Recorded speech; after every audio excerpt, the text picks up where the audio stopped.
Hello, welcome to the Mark Attwood Show, Adventures in a Cosmic Suit. Today I'm joined by Rosalind Beth Horowitz, otherwise known as Cosmic Utopian Rose, which is the longest introduction I've ever done. Hello.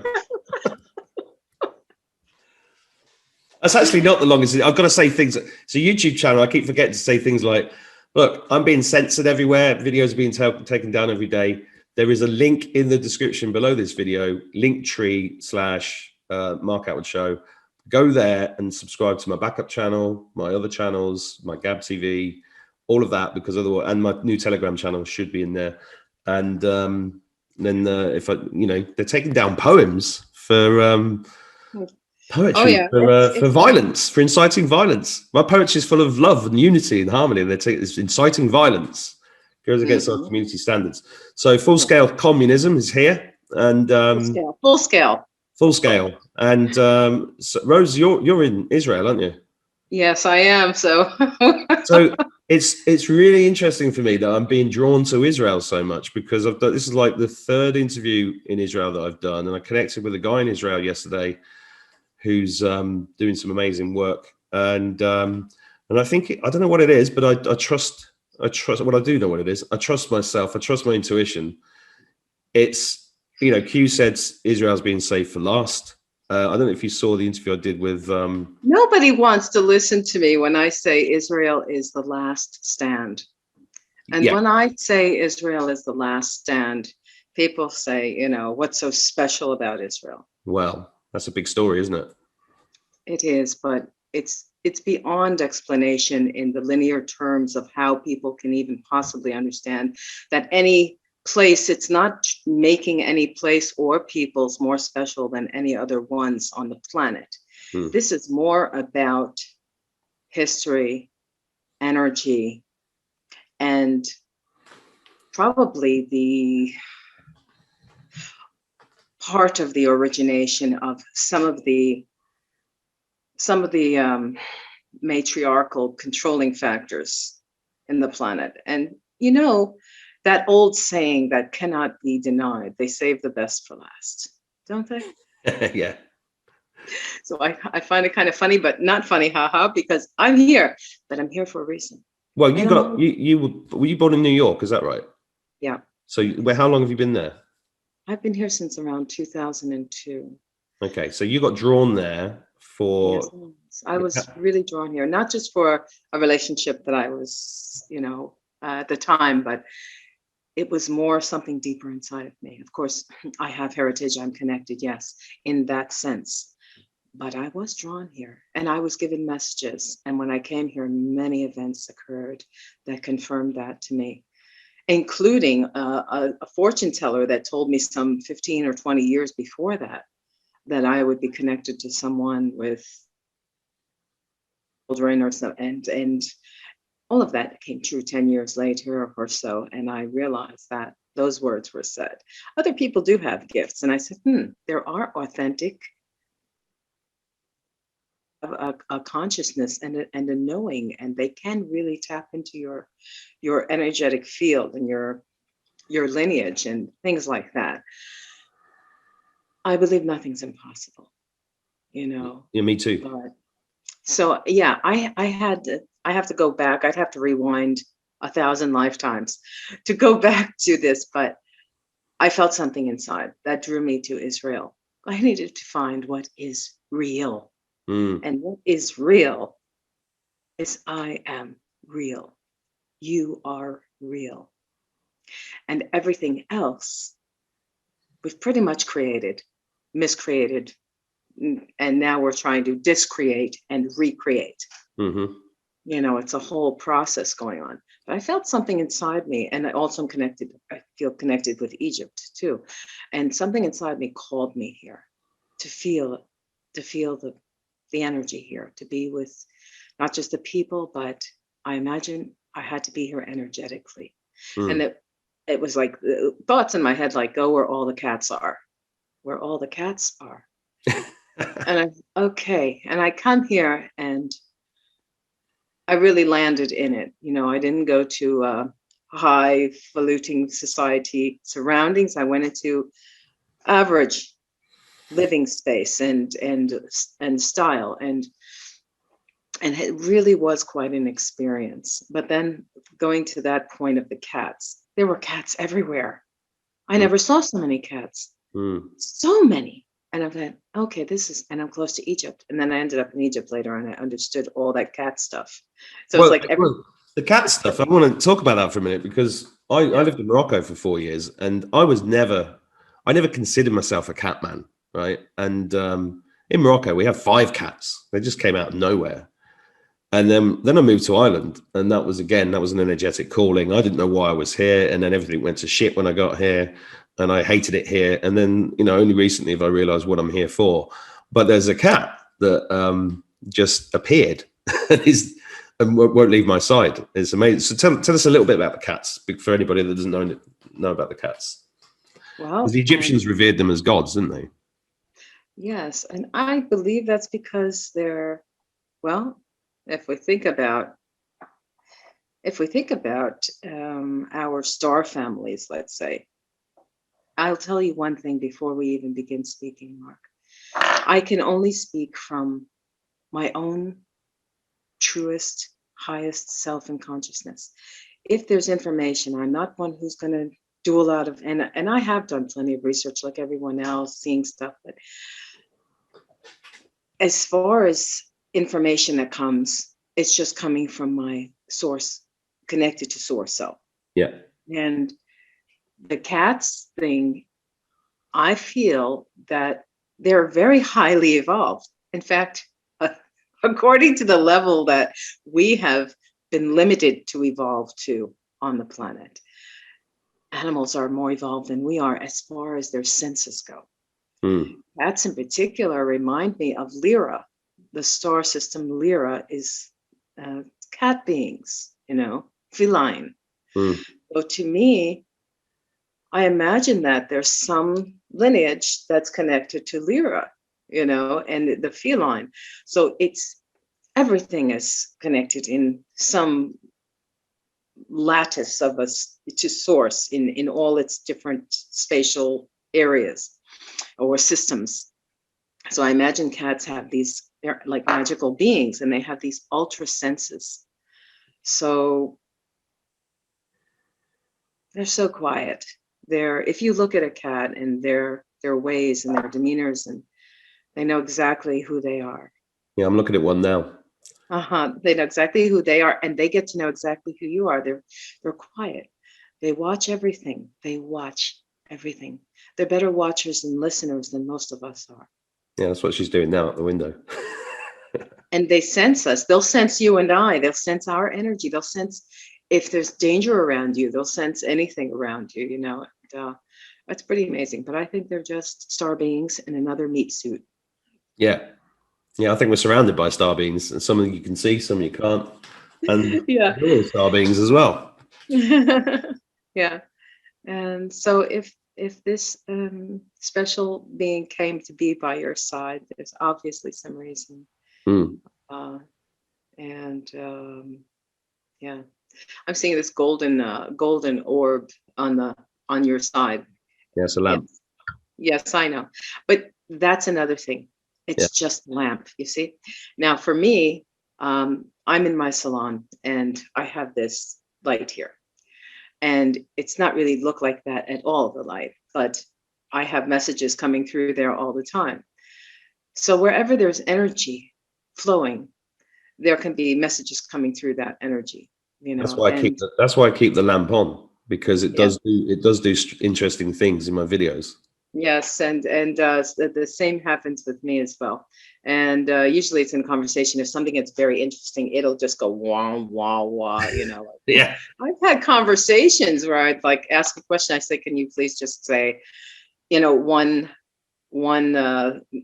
a pulse for yes and 2 pulses for no." I've gone through over the past couple of years, these connecting with that, and ultimately, it's an extension of our auric field.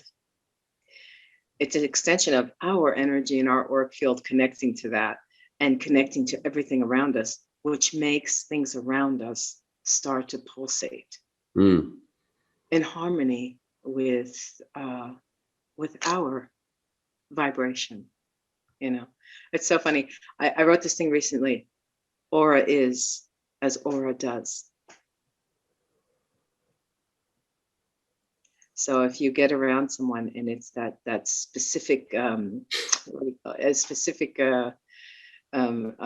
atmosphere around them, it's their aura. The atmosphere is the aura, and it's sensed in feeling and senses and emotion and whatever we get from it. But yeah, it's pretty interesting. Yeah, I've often been told my energy is too much for some people, and they have to push me away.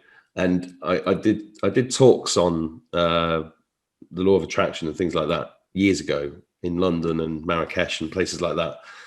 And the one thing that a lot of people who didn't understand that the whole we are frequency, the universe is frequency. The people that didn't get that, the one thing that got them over the line was telling them that it's actually in our language. We say we have a good vibe off somebody or a bad vibe off somebody else. And, these people go, oh yeah, I say that. I never thought what it meant. And it's really interesting how disconnected people are, but they're connected, but disconnected. There's like this haze between the way that they act in life and the truth of what that actually is. Yes.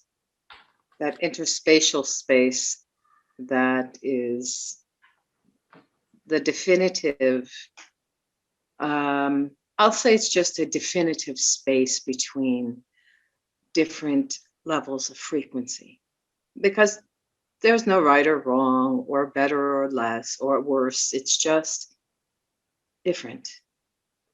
And everyone is going to be in whatever their different thing is. But the thing is, though, as soon as we do hit someone, meet with someone and interact on certain levels of frequency, I myself, let's say, for instance, I'm feeling very strong energy in our space that you've opened up and created here. And that is a very strong energy. I'm not even sure exactly what to do with that right now, because we just did this spontaneously, which is the best. Well, so why don't you bang the gong? Just for the. Yeah, I think I should give it the.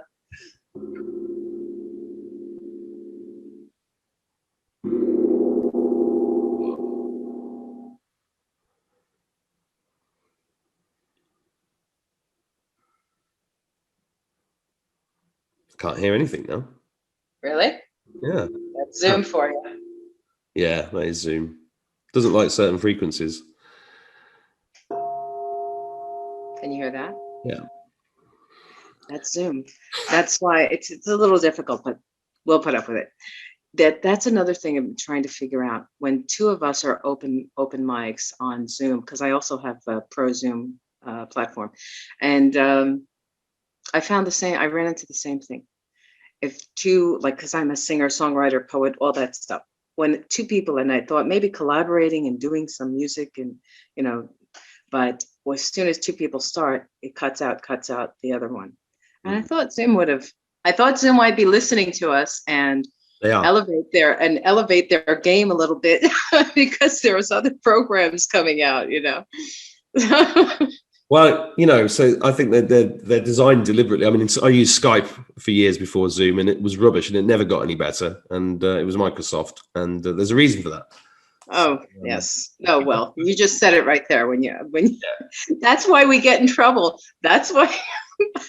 Now, as soon as we start mentioning these specific names, that's when the video goes. Strange that, isn't it? Isn't it though? I'm not even going to go into there because you just tripped me right there when you said that, and I was going to start, and I said, but no, we do want this video to be seen, don't we? But then that's another form of control, another form of manipulation and control. So we just do what the hell we want to do anyway. Let's let it roll. Let's go back a bit. You grew up in New York, and then you got the call to go to Israel, and you got there, and then you started talking about the cats. Now, you work as a visionary artist, a poet, a musician, a songwriter. How's that? Firstly, how's that been? How's that going? How's that?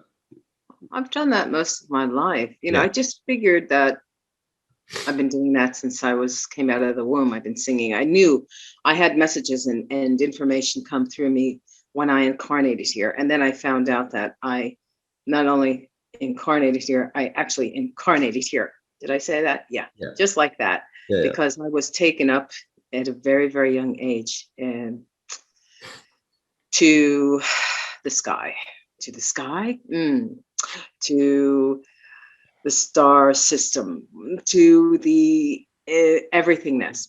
I was in the car, six siblings, 7 kids in the car, and everything disappeared when I was about 4 years old. Other things happened. I could go back to the beginning. Where do you want me to go from, Mark? Wherever. I'll start at the beginning. Let's say I'm not going to be afraid or ashamed to say this because I was born with wings. I'm just going to say that. I was born with wings here. They came right after my birth. My mother was criticized many times that she was dyeing her child's hair. So, and then I kept getting messages. And I was like my father. I came out with dark, dark, dark curly hair, wavy hair, a full head of hair. And then I had this white wing here and one here. Okay. And then my mother later told me, I said, why didn't you tell me some more of these things though? But I knew they were there because I never forgot.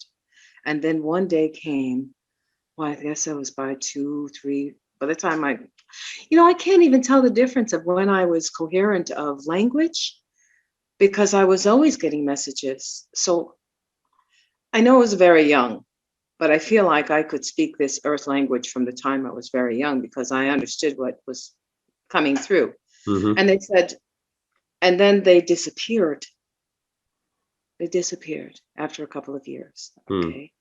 And maybe it was, how could I hear this? Okay, never mind. I just have to stop asking that.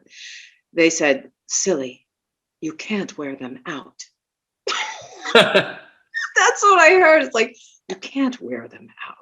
So I started searching for other people that maybe their children had that as well.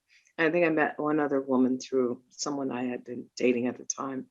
And her sister, child, she said she was born with that. I said, okay, that's interesting. So it leads you down a whole path. Let's just say everything, every sign, everything we're given is just more to lead us towards the back in to finding our ultimate source self. So that was just one thing that started out interestingly. And from there, I found out that I can breathe underwater. I remembered. Let's say my dad had a big building in New York City, and we had an Olympic-sized swimming pool, a Hendon pool. It was half in ground, half above, about 10 feet or so deep. I used to love, at 2 years old, they would let me swim by myself. At 2, I was diving and swimming by myself. And I'm a mermaid. I think, that's some kind of deep connection. I didn't know anything about this or Atlantis or anything like that. This was me. I only know what my experience was. So I would swim always at the bottom. The deeper in the bottom, the better. And not come up for air. You know how big an Olympic-sized pool is and how short a 2-year-old is? So I would go back like 2 or 3 times and not come up for air. I used to do that. I was always much happier under than on the top. Natural, isn't it? So we have this knowing, and fortunately for us now, we're awakening and remembering who we are.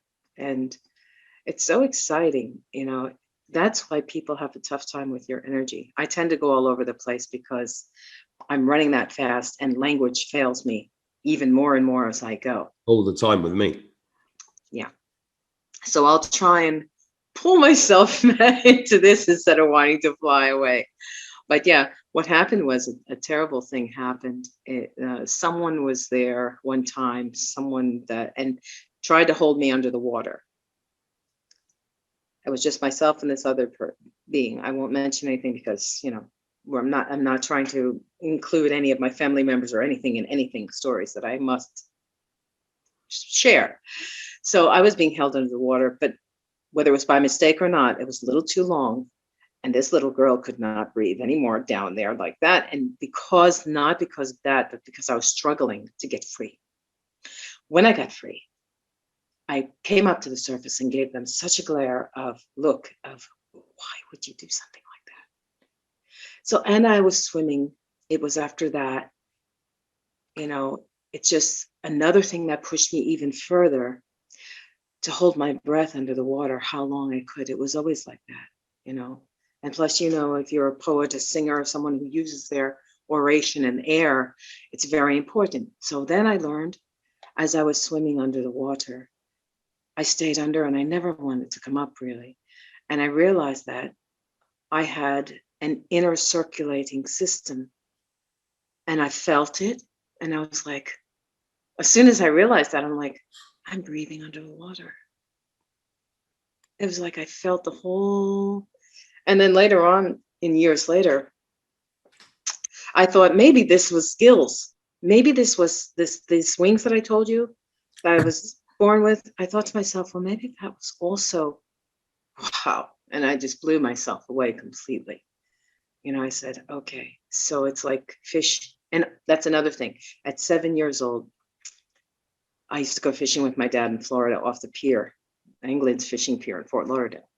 And they have the book of all the fish in the sea and what water they're in, what they like to eat, if they're good to eat, if they're poisonous, what color they are, what they look like, some catalog. I couldn't possibly, there's thousands of fish in that. I knew them all by heart. I knew what water they were in. I knew what they like to eat without looking in the book. It was this, and I'll never forget. So we're giving little things that we can remember as we're remembering that we are everything and all of everything and one of with everything. So that's another one. And it's like, okay, I'm really grateful that those things didn't go. Then I think to myself, how do we get to the forgetfulness where we plunged into the depths of our darknesses in every way possible that we can find on different levels for each person, of course, because we all have special experiences, and it's like, wow. And then I forgot, and then you forget. You don't forget the things that are in you. You forget to be conscious. You just forget to be conscious, and then you start getting involved in all the learned frequencies and the entrainment that we were put into in this matrix. And when you wake up again, I imagine for everyone that's going through this right now, it's like it is a bit of a shock, and it is a bit of a jerk, a shaking, to be like, holy crap, I'm here and I really am capable of all of this. And I'm feeling, and then you're feeling all this at once. That's why it's coming in stages. And I believe that's why we're getting divine help with that, because we deserve it. Because I think we deserve it. It's quite hard, this yes, it's not easy. And we made it this far. We've made it this far. And we volunteered. Yeah. And we made it this far because we should be here, because we're meant to be here. Yeah. And somebody's got to do it. Somebody's got to make this change. And it's a monumental planetary and consciousness and soul united effort and to change, or let's say to return. Wow. I really want to start this thing. My computer's broken. Nobody really donates to Cosmic Utopian Rose. I'm like, I've had so many people come to me for help, and I'm like, then my heart starts, and I'm like, okay, Roz, I am compassionately just trying to deal with my feelings right now, because there's a starving family in Zimbabwe or somewhere, and they just find you, because they know that you would help them if you could, and I'm like, I do everything for free. The transmissions, whatever I'm doing. I'm not calling people into a sign up for my program and I'll give you lessons on how to be this or that, just giving. Okay. And I'm like, but then I'm like, okay, how do I get to the other part now? Because I really want to help people. And then I have this portal that I want to open up. And it is for the purpose of connecting all of us on a global scale. And I don't even know, it's a term we use, global. But I feel it much bigger than that. I feel it like Mother Earth, Gaia, not just that. Even Gaia, the planet itself, feels bigger than what we recognize it as. Because if everything is everything as it is, it's all in this ocean of love. And I want to be a part of connecting everyone more to that feeling. I'm not the only one, there's many, but I feel that I was brought here for that reason also. And I'm holding that frequency. And I was given this message when I was very young.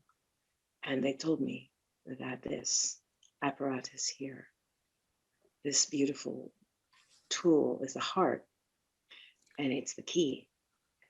And nothing else really other mattered as much as that. And I was also giving the message that nothing can take it from you and it can't be broken. So no matter how many, that's why we've survived all of the traumas we've been through, because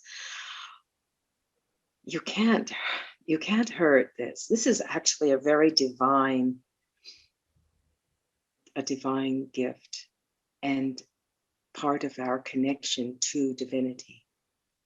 And people can't even, we've gotten so bogged down in words and descriptions of things, people can't even hear the word God. And some people are, because they start to go to the religions and the separations and everything. Well, I had to come back around to that myself, because I think there was a time where I wasn't sure either, about godiness and all that stuff. And now look at me now. I got it.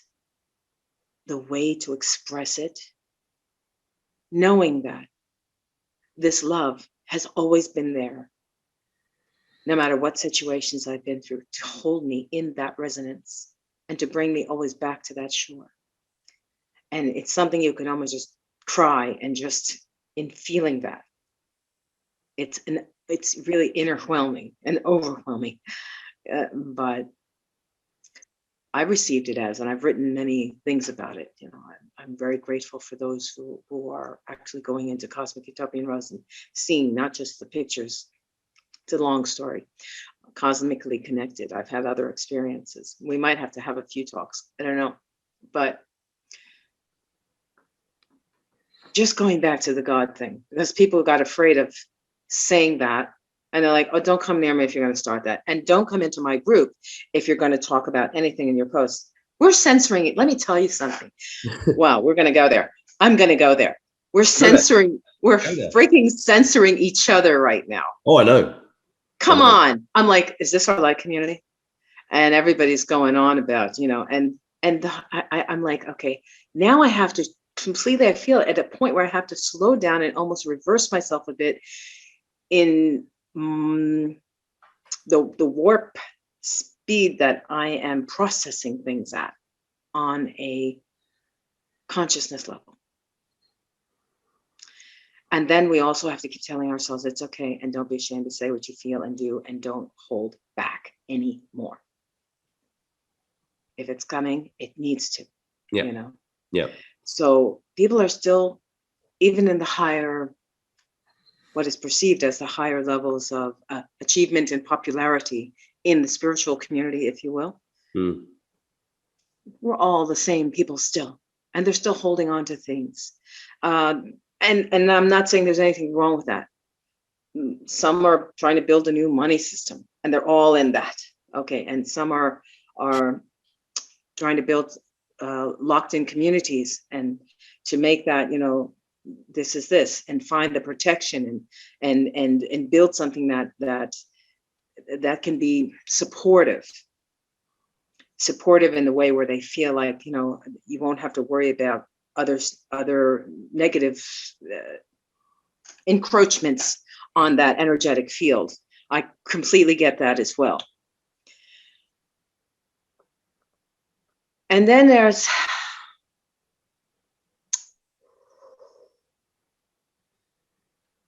what I feel is, I'm like, how am I going to do this now? Because I'm actually completely broke right now myself.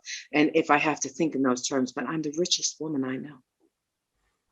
I'm so wealthy. I'm so wealthy that I could go to a car wash and the guy will charge me 3 times the amount, thinking that I have it. And I'm driving an old car, but to them, I guess it looks like a Mercedes. So the guy's like, okay, the car wash is normally what, 60? I'm in Israel, 60 shekels. The guy asked me for 300. And I said to myself, I'm going to laugh about this. I'm going to like, this is a compliment. But I'm going to tell him something, but I'll take it as a compliment. I really must, Yeah. I really do feel like a millionaire. And I was told that I should be. I believe that if it has to do with dealing with that energy and that manifestation that we created called money, there are certain of us on the planet that probably would have been better being in assisting of the disbursement, and I don't even want to say control of that, but in the circulation of that. You see, if we take the time to stop and think about how we're thinking about everything, we can think about it in a better way. And we can find a better way. Well, I think that's what this whole thing has been all about. Absolutely. But and there are many, many people awakening, but it's also shocking to see how many people are not. Very, yes. Yeah. I got my own brother blocked me on Facebook 4 or 5 years ago because he didn't understand what I was talking about. And then I met him again a year and a half ago, and I said, "What? I'm your brother. Why did you block me?" He said, "Oh, I don't know what you're talking about." I said, "So what? Just we're brothers, So he refriended me, and then the other day, I sent him a message saying, because I spoke to my mum, and I said, "Please tell me that he's not thinking of getting vaccinated." And I know he is, and I know he wouldn't even let my mum. He wouldn't even answer the door to my mum at Christmas. Wow. Because he's terrified of catching this virus. Oh.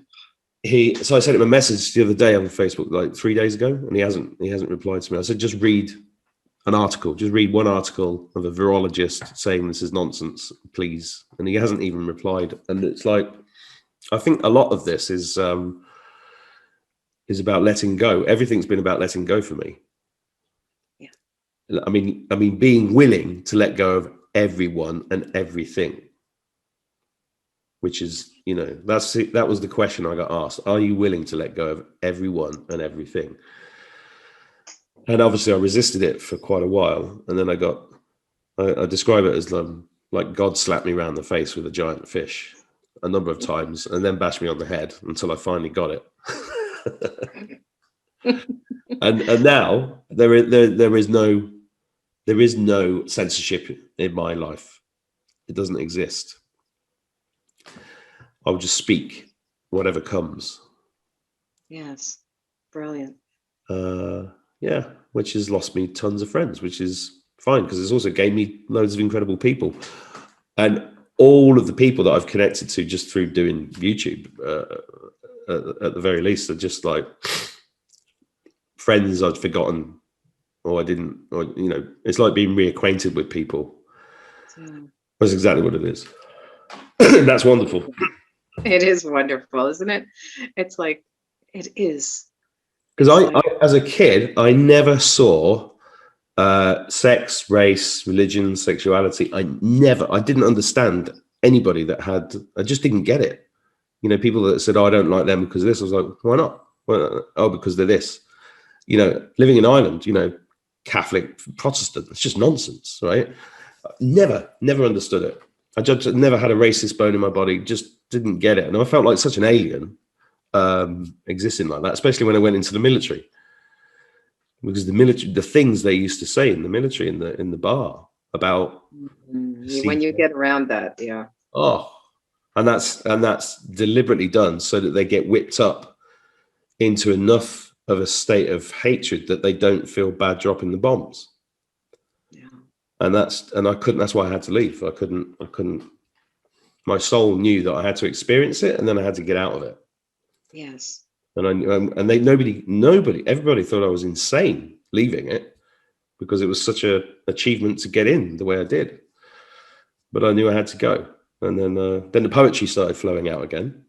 It always tends to flow out in times of yes, in those hardship. times of yes, in times of stress and hardship. I can't stop writing it. So yeah, our pain is our gain. yeah, and it is beautiful. It's amazing, isn't it? Yeah, it is. And that's what I'm trying to tell people who watch this is it's all inside, and that's how. And the heart is everything, as you said. I was speaking to somebody the other day, and they said, "Oh, the heart goes 6 feet." I said, "No, actually, if you look at the science of it, it goes 2 miles in terms of it." Have you ever heard of heart math? Have you heard of those guys in the States? Who? They're called Heart's Math. Not sure. Very interesting because it's all. Yeah, there you go. Look, somebody sent me a T-shirt with a poet on it yesterday, anonymously. Whoever sent this, thank you. Beautiful. I don't know who it was. With a little heart on it, which I thought was nice. That's why I've got it on. It's very lovely. Yes. Yeah. So, should we talk about some of your work? Absolutely. I'm always up to talk about that. I'm just gonna pull my phone out of the other entrapment here. Yeah. Okay. Yeah, it's I've been connected with, let's say, since the beginning, as I told you, they took me up, and I'll go back to that point because this is somehow how I've always been connected to the cosmic awareness, and I keep trying to regenerate how I'm expressing things, because of the more we come to the awareness of what is, the more we find better ways to express that in a non specifically categorizing way. But for what we know and what we need to know, it's, for lack of a better way of saying it, it's the stars, it's the cosmos, it's systems, it's everything. So we won't go too far beyond that. But when I told you I had a really big family, going back to what you were just talking about the racial stuff, by the way, sorry to redirect you and take you back another way, but Cool. I was born as an only child because my mother lost twins before she had me. My dad, I guess, wanted a boy as well, and I came out a Gemini. So they got twins ultimately. But my dad had a previous, my mom had a previous, and I have a completely ethnically mixed family. So there's like a bit of everything. Ultimately, what we learn is none of that matters. No. Yeah. But when you're growing up in the system of separation and duality in this world, people will be like you had the experience in the army and whatnot, with people being very cruel and saying things, and then which causes us to develop mechanisms in our mind and limitations on how we express ourselves, and all that. It's really been crazy. But we're moving beyond all of that finally. Thank God. Thank God. Yes, exactly. And so here we are. We're in the family car in New York City, going over the Brooklyn Bridge, or one of the big bridges anyway, and it's dark, and I look down and I see the stars down, which is really the buildings and all the lights of the city, and I look up and I see the stars up, and suddenly everything disappeared. My family in the car disappeared, and I wasn't in the car anymore. I was in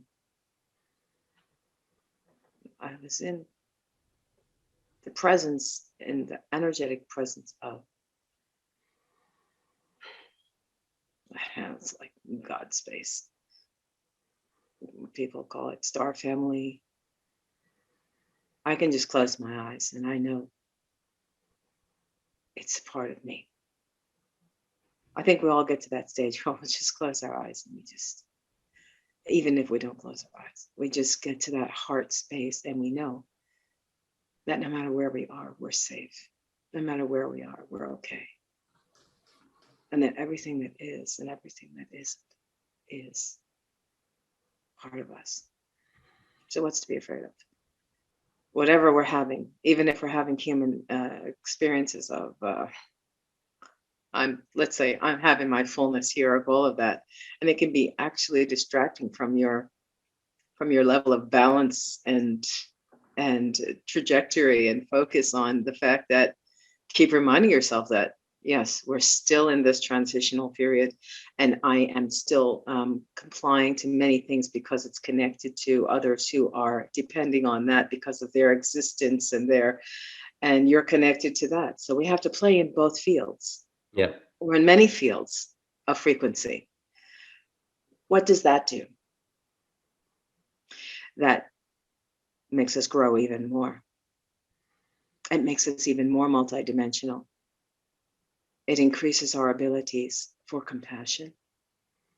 It increases our abilities to transmute the kinds of energies that we come across or that come into our space, because we have an effect on everything and everything can have an effect on us depending on how much we let it. So being cosmically connected, the cosmos, the macro and the micro, it's all everything. So I've always felt connected to, and I always knew that's why they can't find the bottom of the ocean, because it doesn't end. Ha! It doesn't end. It goes through and it goes back into space, endless space, the waters of eternity. And so I remember telling a friend once who was into all that, we were doing the incense, having great stuff and doing things. And I looked up at the sky one day and I said, it's coming. Well, now, if I think about that now, what was coming was change. Not something ominous, although it is a little scary. The processes we're going through to get there. But ultimately, what's arriving is the change. What we'll call the golden age, or what we'll come to know as the golden age, or what we're helping to prepare for others and the new presence of existence and beingness in this that we're creating is that. So we get to be a part of all that. It's pretty important stuff, and I'm taking it pretty seriously. And I feel like no matter what we do, I've asked for signs. Getting to what you asked me about, what I do. So I ended up living here in this rooftop apartment here in Israel. And I asked for signs, and I know no matter where I am, I would get them. So it started years ago, and I started, my grandfather was a photographer also. So I'm like, I'm actually a photographer as well. And I just started taking pictures, and I started seeing things. And I saw in my photographs what was coming through. Like I took a picture of the sun some years ago, and there was a grid in front of the sun. And I was like, oh, that's interesting. And all these things started changing. So I found myself hanging out the window in all kinds of weather. It could be freezing, anything. I was still hanging out the window. And we fast forward a little bit to now. And continued writing poetry, always just knowing that love is love. No matter who, whether you're like me, I tend to be more feminine oriented in my sexuality, as in what people would call gay, or whatever, or everybody's who they are. And it really doesn't matter that. It just matters who you connect to, heart-wise, frequency-wise. I think it was a Star Trek episode or something I remember many years ago, where these beings came, they landed on one planet or another, and they all fell in love with each other, and it didn't matter what it was on the out. Did you see that one? Yeah, It didn't matter who they. Sci-fi It did. geek. Yeah, I remember that. It just like it went right through me, that show, and I was like, and I was very young, and I was like, how beautiful. It felt right. It was just, they went beyond there are some good things we've seen, because there was a lot of truth in all the nonsense we were fed, but they just twisted a few things here and there. Yeah, but I mean, people don't realize Star Trek. Well, some people do, but for people that don't realize, Star Trek was the first show that showed an interracial kiss between William Shatner and whatever her name was, I've forgotten. But I think Gene Roddenberry was an insider. I mean, while you've been talking, there's loads of Doctor Who episodes that pop up. It's all been there. Everything's been shown to us. All the sci-fi stuff is. Isn't it like a game? It's like a little game. It's like, everything's been keep putting it in front of us, and like, see who connects the dots. It's like one big experiment. We're like one big petri dish on the planet. Let's see which of these organisms wake up, and which of the organisms respond, and which of the organisms don't respond. Yeah, I've used that petri dish analogy loads of times. That's exactly the way it is. Yeah. And it's all fine. It's all more than fine, and it's all about the journey. Yeah. Everybody's obsessed with the destination at the moment. Yes. All this, especially online, people are like, what date's this going to happen? What date's that going to happen? You got to let go. Just let it go and go in. That's all you've got to do. That's all you have to do. And then it goes like that, changes like that. But everybody's still gripping. It's like white knuckle. People are gripping too tight. Yeah, I think in a way too, it's taking all of these,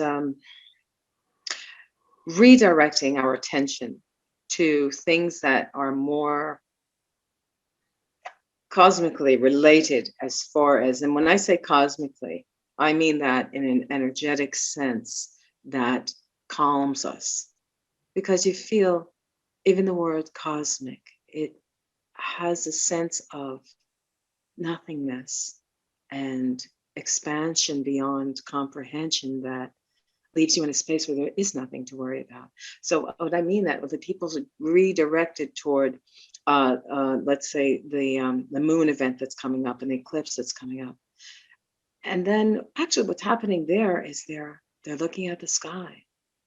They get quiet, and they start to wonder and just feel like, oh, there's an event happening, but it's not like my landlord waiting for the rent, or it's not like this or that. It's something more naturally related, And I think even those points in our transition into our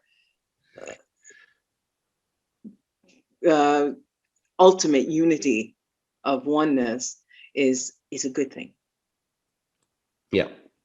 Yeah. Absolutely. So in that, I end up hanging out the window, and what I see is, it's been fantastic for me, because I have literally acquired a somewhat what I call my cosmic galactic Akashic image files. And I realized I had to start calling it that, because I have I have faces, places, and spaces. I don't know, a lot of things. And I'm talking about interdimensional beings. I've seen space stations. And recently I've been on a ship. So it's like, and I've had ships come into my space here. The wall disappeared, and they just come in. It's probably Pleiadian. There was one white one. Well, they were both white. I literally could see them. And then someone put up a picture, a rendered picture that someone drew, because most people, everyone gets their information differently. Yeah. But I saw a drawing pop up on, maybe it was Judith Cusel or somebody that did a post, and there was a picture of a ship, or maybe it was someone else. But when I saw that, it was like that. That's what the ship looked like. It was like white and oblong, and huge white lights all the way around it. And it's like that one came into my bedroom and just hovered there. I'm like, no, I'm not afraid. And then there was a being who was in my rooftop garden. I went outside and this massive and I was like, I just stopped there and I'm like, oh wow. It was like this big. It wasn't a frog. It wasn't a lizard. It was almost disc shaped, but with kind of big eyes, and it's strange, just and fleshy, but not any creature I've ever seen in my life. And of course, this was during a time when the ships were always here. I'm in contact with many. I saw thousands in the sky about 4 or 5 weeks ago, and they were Yeah. they were cloaking in and out. Yes, they come in and then I out. was like rubbing my eyes, going, and I'm seeing lots of things. And I was watching. Have you seen Gina Marie Colvin Hill's channel? Yes, I've seen her a lot. She was showing these things in Dublin this morning, and she was having a chat this morning about. I just had it on while I was making breakfast about the UFO community questioning her showing these things, but. And when you said the grid in front of the sun, she showed on this CCTV in Dublin that this X appeared in the sky and then disappeared. I mean, this is the veil coming down. These are the clues. These are the signs. And some of us are. It's funny. I've been putting this stuff out for years. I don't have let's say I'm not having like a big podcast, but I can show you things that we've seen only on the cover of sci-fi movies. Yeah. And I have these beings. They've come down to me in form. I've had a lot of experiences, but we could never do it all in a one show. No. We'd be here. No, we can't. We'd be here for hours together. But I'll open up my photos here for a moment. I hang out the window a lot. Whether it's freezing, whether it's raining sometimes, or whatever it is. And they'll shut down my TV because I used my TV to see my computer, not to watch TV. I've stopped watching TV for years. Good. And they'll shut down everything will shut down and wake up and I'll have like three times or something. I'm like, okay, I'm coming. And they've started moving things around in my house too. Or let's say the energies, for the awareness is just making me aware by doing that. But this, for instance, and I have to say, I don't know anyone else, not even Gina, that has the kind of pictures that I have, which I'm not really great technically. If my YouTube channel was set up properly, I could share things that would just probably, and people could help me identify some of what I have as well more, because I tend not to use any words or classifications, but I do have them. Okay. So, okay. Yeah. Okay. So this is a being that showed up here. And usually when I put these up, the light catches and they're actually active. I get a lot of downloads and they're very active. You see, there's a white thing in the hand. There's a white in the hand there. There's this, it's like a star diamond crystal. And the two eyes here. Yeah. And okay.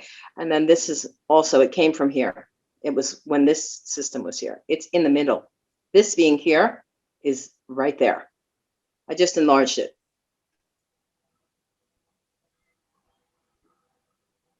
Oh, yeah.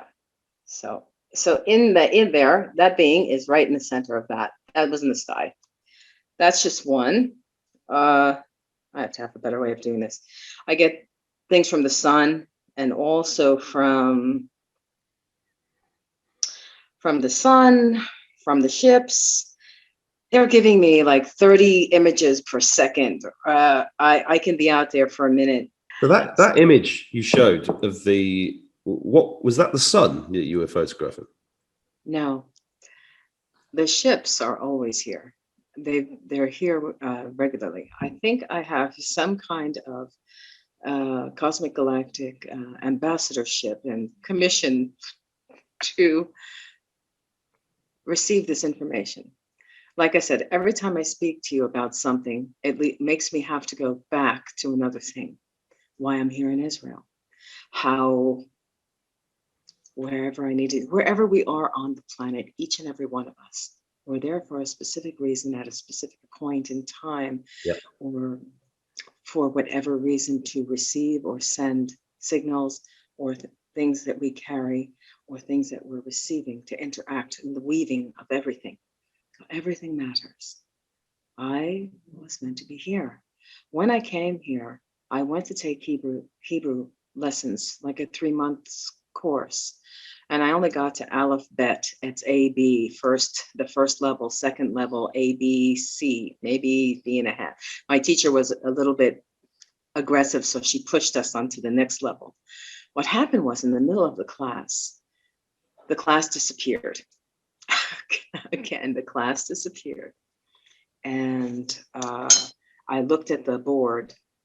I was looking at the board because she was writing the lessons that we were doing, and many people cried over these lessons. It was not easy learning a new language. Like, we're going through that same angst, changing, becoming more of ourselves. Yeah. And there's a lot of crying going on. There is. Well, the same thing happened with people from all around the world coming here. And it's such an amazing experience, though, being in a class with all these people from all parts of the world. And we're all learning the same language, no matter what language we spoke. So we all were made to communicate in one.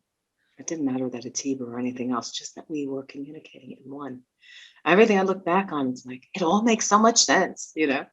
So the class disappeared. And suddenly I was in this vortex tunnel, and coming at me were Hebrew letters, symbols, signs. I received an enormous amount of data on that day. Enormous amount of data.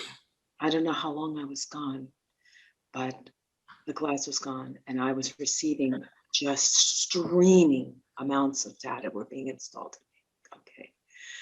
And all I know is I heard myself speak. At the end, I was done. It all came into me, and I had this overwhelming warmth, like I was embracing the entire Middle East. Something more, something so great. I can't explain it, but I felt a warmth, and all I heard myself speak the words, okay, I understand. That's all I said. I was like, I understand. That's like, and then I was back in my class. So these are just some of the events that have happened. I've had beings come down from, I'm not sure which system. There were like maybe 5 or 6 of them. They looked very royal, these beings. And this was many, many years ago. I was in like a 1-room apartment, and it was hot, and I was lying down, and the fan was going on the ceiling, and these, people think of the 3 kings and how they looked, and that with the robes and all that. Well, these beings came down, and they also gave me. That was my first part on stage. I was one of the 3 kings. Oh yeah, you see that? Look at that. I tripped up on the way up the stage because I was short and the thing was long, and the whole place cracked up. Oh, I think that was my first taste of public laughter. See, you've been prepared for everything and facing everything since the beginning. That's what happens. Amazing. So yeah, it wasn't a sexual encounter like many people say. Oh, they've had encounters, abductions, this, that. This was more of an encounter of a divine sort of some kind. It was very serious, and I was lying there, and each one, they were like, I don't know, everybody talks about Council of 9, Council of 12. This is something else. Okay. And each one came into me. And I don't mean that in a sexual manner. It was something else, So each one brought something, and each one gave something to me. And it was one after the other, like 1, 2, 3. Like not even 2 seconds or something, what I recall, that each one couldn't have been more than a few seconds.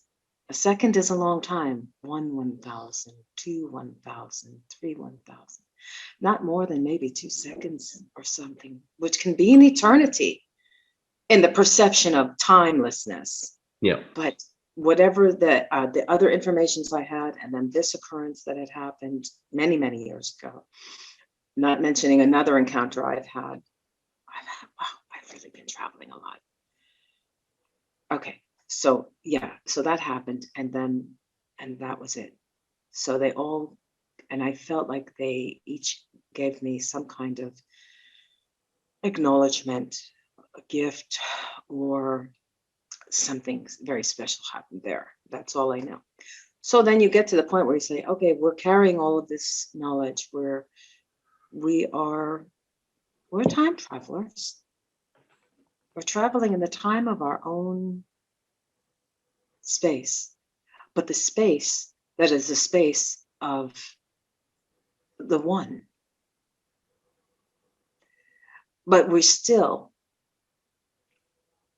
have this special honor of experiencing this now backwards and then forwards.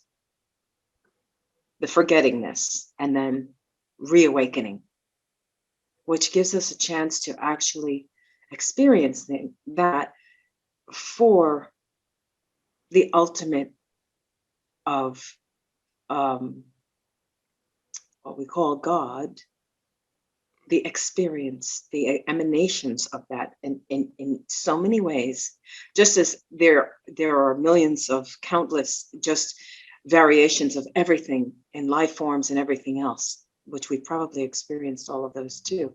We just realized that we're having this incarnation as this right now, in a being, in a dog, in a cat, in a bird.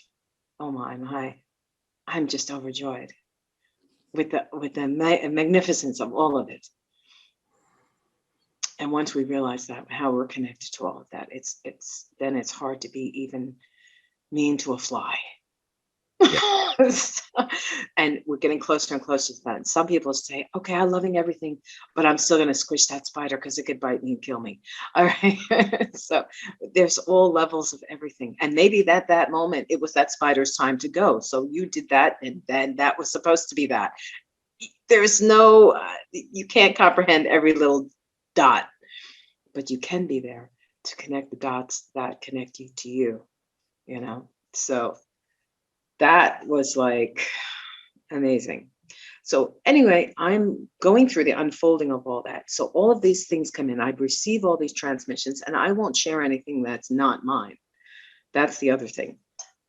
I don't believe in the NASA stuff and all that stuff. I know it's very fascinating, but all those feeds and CGIs and everything that can be done, and the manipulations that have been done, and stuff that's been hidden, stuff that's been manipulated, who's to know now that they want to continue playing from the backfield and the back door of the game. So they're going to send stuff out so that people will get it, and right down to the plasma stuff and all that stuff. You have to question everything. We must question everything.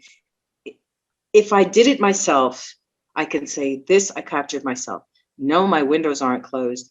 No, I don't use, I have this a cheap scope that I use on my phone, and my phone is an old Samsung. Let's say the pixelation and the view that I get doesn't even come close to iPhones. They can do what I do with without, because they're much higher, what do you call it on the phone? The cameras are much better. Yeah. But I'm not getting it that way. They're coming to me. They're opening up. Like people are putting those orbs in the what they call them, Merkabas, they're calling them, in the sky. And whether they're Merkaba ships, they're just systems and beings traveling through, or however they come. They're traveling pods or whatever they are. Yeah. They open up for me, and I am privileged to, and part of my work is to take those images and record them. So I have a massive Akashic library, and I do that with the sun and with everything. So here's one that I just want to show you. It's on my Cosmic Utopian Rose page as the picture behind me. And I got to see what I'm doing. And this being was in the sky one of the mornings. Wow. Yeah, that's really quite distinctive, isn't it? Yeah. So that was like I'm getting You get me. dragons. I see a being there with holding a staff and like writing, like sending out light or a light message. Maybe Yeah. it's a light language or something, but it's a head with the eyes, and it's like a shoulder and the arm holding this Yep. staff. And then there's, look, from the sun it came, you see? Mm-hmm. So these are mine and they are real. Yeah. I didn't get something that NASA sent out or anybody. I couldn't even be bothered looking all that stuff up. I've seen all the YouTube stuffs and things going on out there. And then there's many messages they want to send out through folks. And I'll just, if it's coming from me, I can say, guess what? Okay. This is another one. Whoa. Yeah. So now I've actually, this is from years already, but I actually started writing down dates on some of my stuff and times so that people know it's not the moon or it's not the sun, but these are events of just the sky that happened. And this is broad daylight. This was probably at like 8 a.m. Yeah. And it's everything. My garden disappears. And here's plasma. I've had plasma for years. You see that? Mm-hmm. Those streams right there, that twist. Mm-hmm. I've had this stuff for a long time, Mm-hmm. but I'm not really set up to like, give people a tour, but that's why I probably need some technical help. Anybody wants to volunteer, help set up my YouTube. But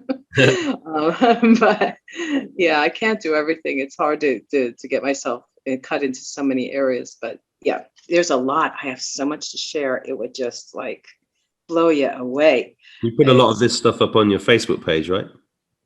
Not all of it, no. There's some stuff that is so different that I'm actually guided what to share and what not to share yet, because we're busy transitioning inside. And some of the stuff I have is probably maybe waiting for now. Maybe we're coming closer to that time because more people are open to, like, here's another. Whoa. I have things that it's beyond what I've seen anywhere else. This was on February the 12th, 2021.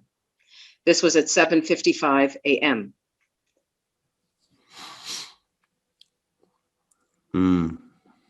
So these things just come through. Now I could show you other things that are really quite okay. I had another incident recently where I have something to do with teleportation knowledge, and I'm the one who teaches people how to do that. I was in something. Most people would say I was in bed. I was already awake. I wasn't sleeping anymore. I was in that waking already, and I was out at this like gas station kind of place, just a location. Now I realize another thing is why we end up in specific locations all throughout our individual paths and journeys. Nothing is by chance, and nothing really means nothing. There was always something. Maybe it's something we didn't remember or notice, but it definitely had to do with something. We were there. So in this, this was just like a few weeks ago, something like that. So there it was, and there was this family, and I'd say it was some twilight hours or something, still kind of dark. And there was a portal opening like a ship. And obviously I'm in charge of many ships because I have them here and they give me all the informations, like beyond. I could, just like I said, I wouldn't have time to show you. And I put it in I make these videos. I put a lot of my images in my videos. And also then I get transmissions, and it's been speaking in my voice are transmissions. Why don't you pick one of those videos for me to put at the end of this video and send it to me? Okay, sure. And yeah, in there, yeah, I'll find a good one and send you. And so I received this image on February 10th 2021 at 7:17 a.m. And I also received a being in my garden, many ascended masters, beings, let's say, or just master souls. I have pictures of many things that you cannot explain. But this incident here, the family got out of their vehicle, and they were like a few people, maybe 3 or 4 people. And they're waiting for me and to tell them something. I see them and I meet them there. And I say, okay. So they're like, what do we do? I say, and then there's a lot more information that will go with this, because I'm being made aware of many things. And now I'm being made aware of the deeper things behind that. I'll never do it all in one show. Okay. I'm being made aware that the cat wants me to open the door. You keep talking in 1 second. Okay, no problem. So so we all look up, and there's this ship there. There's this opening, and I'm there to tell them, because another time I had this whole thing where I was standing on a platform up and someone was down, and they were asking me, what do they have to do to teleport? I'm in one point and they're in the other. So I was about to tell them, and that's when I was, let's say, came out of that, and it was like I was right there, and I was about to utter the key code for teleportation. But in that experience, I completely dematerialized. I've been experienced that and I looked down, and from toes to the top, I dematerialized completely. So obviously I know something of that. And I was about to tell them what to do, what to say, or whatever signal they needed to facilitate that they can achieve that. And that's when I was interrupted, let's say. So in this case, I was out at a station and there was a ship there. And I said to them, okay, in this case, I realize what this is. And I wrote about it. I'll find that for a second also. So I told them what you have to do is just jump up, let go, just jump up. So when they jumped up, the uptake system brought them up into this pod. Let me find what I wrote about, because I have to write these things down, or heavens knows I wouldn't remember half of this stuff. Yeah, so they went up, and then apparently I accompanied them. So I was in there too. It was interesting. I can explain what happened. It was like these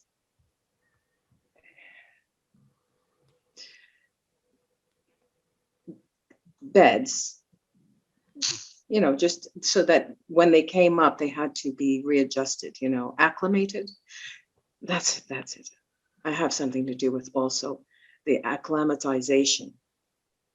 So humanity is going through such a change that we need to have some sort of things that help with the acclimatization to our new awareness and beingness. And I thought there's some point where I will finally articulate and try to get all of this messages out, because I'm really loaded with, I'm prepared for this. I'm being prepared for this. And it's coming now more so that I'm hearing it and seeing it. And then eventually somehow I'll have to, and I just will help anyone. I end up talking to lots of people like you, people like that have multitude of success in all that they're doing. And I'm just little old me. That's me being me. And I can't even get my YouTube channel going, yet I have so much stuff. I probably could have millions of views, but I'm a little bit, I'm in this episode, I'm financially challenged, and and people like what I have, but they don't seem to know where the PayPal button is. Yeah, I found that too. Yeah. So, and I also am trying to open up a portal for unity. And whatever comes, believe me, I would definitely want to be using that for the benefit of humanity and to help others. Just when you can, just do it. you know, and when I can, I do it. Even if I end up in the crapper myself after I do it, I still do it, you know. And if we all did that, I'm pretty much sure that none of us would end up in the crapper. I think we would all just kind of rise up to a new level of. Well, that's what's coming. Yes. So I'm loving to be a big part of that. And so yeah, so we ended up there, and I this woman approached me. It was like a Star Trek movie, honestly, which I'll show you. Yeah, you're the first person I'm talking to, Mark. Really talking to. And I'll show you something that really should be on the cover of a Star Trek movie in a moment. But so yeah, this is what happened, and I don't know where I put it. So wow, that's not it.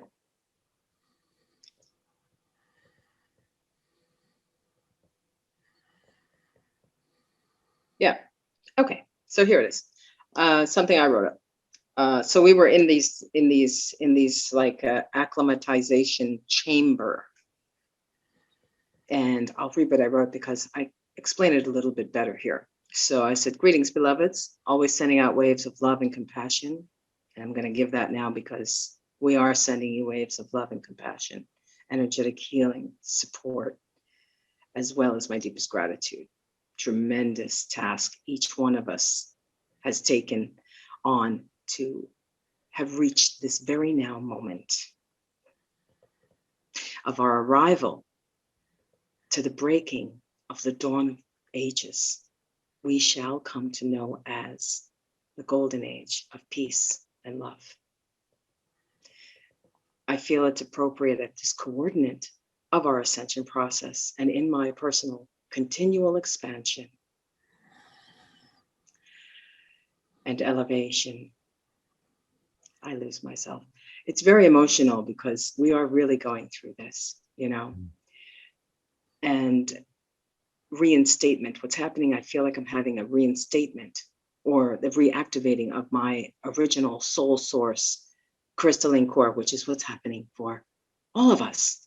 At whatever pace we are receptive for this change to happen. And I mean that on every way, cellularly, preparedness in as far as all that we're doing to assist in that change by changing our diet or being healthier, meditating, opening our spaces, getting rid of negative things so positive things can come in all aspects, you know.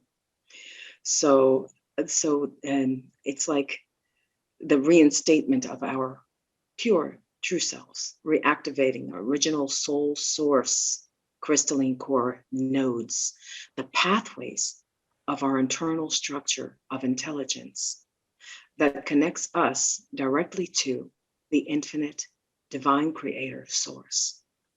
Through the restoration of this networking or webbing that is the fabric weaving, connecting the cords, tethering, and I mean chords, like in the songs of the music of the spheres, the music of existence. Those signals, there are chords. That's part of my music that I need to make. I'm looking for a guitar player, and no, I have one. He's working on it. Okay. I'm looking for people. So the chords tethering all as one to the umbilicus of the intelligent source creation itself. This is where I start to talk about God again myself, and people will boot you out of groups. They will boot you out of everything because they're looking at God as another way still to divide us.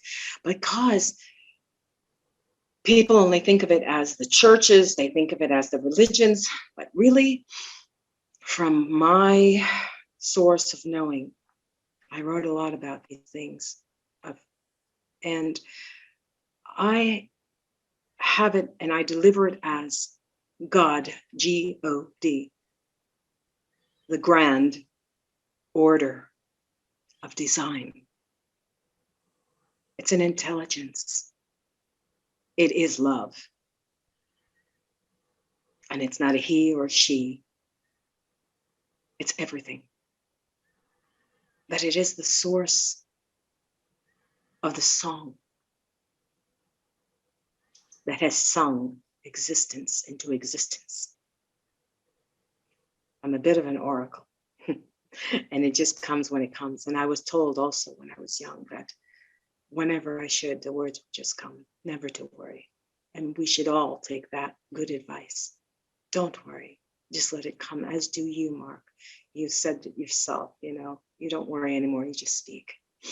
And when you do that, the truth comes out. So the grand order of design, whom we call God. I really love you, Mark, and I love everyone so much. You grow to realize that you really just have to love everyone.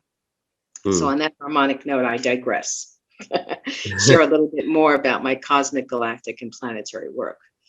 And excuse me for reading what I'm writing, because I've written too many things. And then this way, it keeps me from getting distracted and running off in different directions, as we've done, even though that's fun too. So in the early dawn, I was actually working in the cosmic galactic zones, which I often do within most, probably the interstellar spaces. Traveling there, as I often do, and let's say assisting others how to use one of the uptake teleportation systems operating at various station ports leading into different experiential frequency zones or galactic living stations or pods. We're not just on this planet. There are other living stations that are stationed in space. I work with all of this apparently, and I just have to better get used to. I can speak about that, and it will come when it should, because I've been there now, physically, energetically. So yeah, it's what happened. So they're kind of like galactic, frequency zones. I've been writing this for a long time, these things. Now I realize why I was writing all those notes on the paper about society, bringing that together, and the kind of society and building, and people fighting over what do you call it? This is not what do you call it? Patriarchy, where there's levels of this, but there are stations and there are responsibilities for everyone. And it's not about who's higher or lower. It's just about what you're good to do. And we're all good for something. Yeah. We need to be, all of us. We need all of us. So these frequency zones, I call them galactic living stations or pods. I realize now it's representative of things, which I can probably get into more. But with complete system outfitting, this one I went in, okay? For the system outfitting is the accessories and the things that are within this living system that assists those who are being brought to that system for their benefit. And for those, it's a complete system outfitting for those still functioning within moderate frequency bandwidths. And they can benefit from the surroundings best suited environmentally for their current pace of growth, learning, abilities, and unfoldment during their soul's journey and transitioning through the ICEP. It came through, so I wrote it, the Intergalactic Cosmic Equalization Program. Now, I don't mean that as in a program to program people. I mean that in a program that helps people.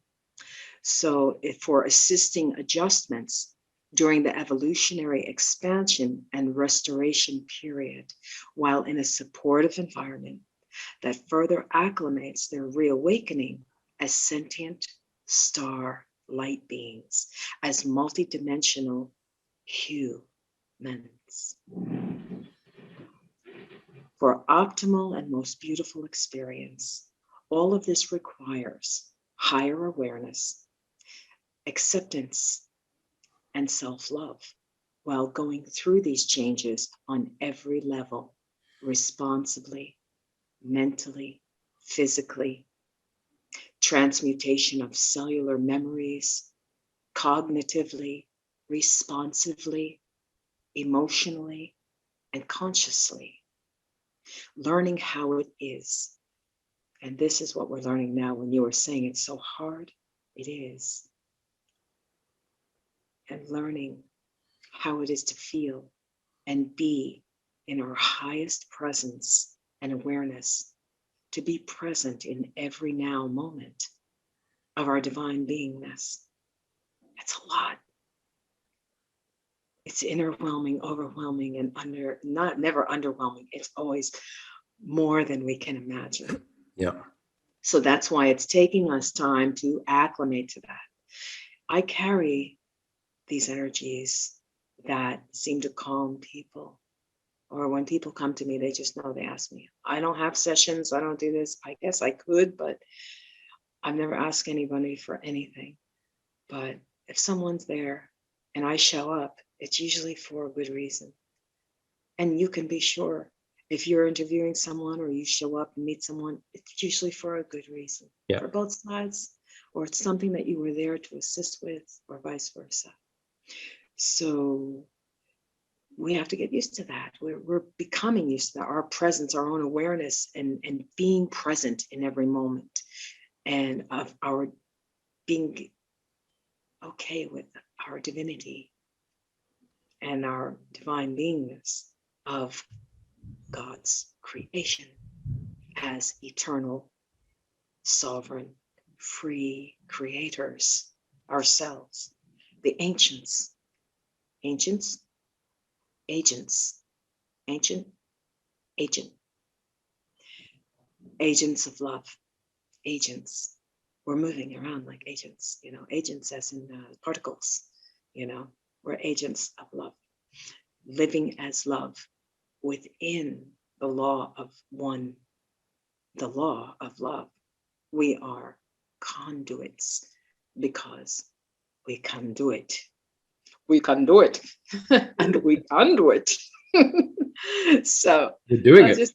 Yeah, and we good. And we're doing a great job of it too, considering all that's in that, And so what I realized was that what I described there, and now I'll go back to a picture that will just probably blow you away, because I haven't seen anyone else put these. I've seen these like in movies, but guess what? This is my movie now. Mm-hmm. This is, like I told you about this thing, this is only something I've seen maybe in a movie. Whoa. Exactly. So my garden was there, but my garden disappeared, and I go here. Mm-hmm. You could see there's actually like these cables coming out. It's only something you see in sci-fi movies, but this is that.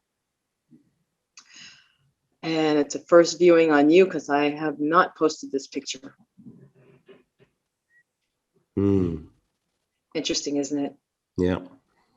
And this was February the 10th, 2021, 7:17 a.m. I was sitting on the end of my bed, looking through the lattice doors into my garden and taking pictures. And my garden is kind of like a landing pad and a safe place for interdimensional beings, which I have many pictures of also. And well, yeah. Well, that's beautiful. And I could do this all day. I just have to feed children now. So okay, that's all right. It's been amazing. Yeah. Well, it's been wonderful to listen to you. And there's a lot more to come, I think. I think so, for all of us. It's about that. It's about that now, isn't it? Yeah. You're here in the right place in the right time. Yeah. Bon appetit, everybody. Yeah, they're hovering. Oh, they're hovering. Okay, it's that time. Thank you so much, Mark. I really want to thank you. And I had no imagination, expectation, or no planning. And I said to myself, Rose, don't worry, don't plan anything. Just I plan nothing. No, that's why we're called a planet. No, don't plan it. Just do it. It'd be cool to do it. Yeah. Yeah. Welcome to Do It Earth. Yeah, wonderful to speak to you. You take care. I'll speak to you soon. All right. Thank you too. Bye-bye.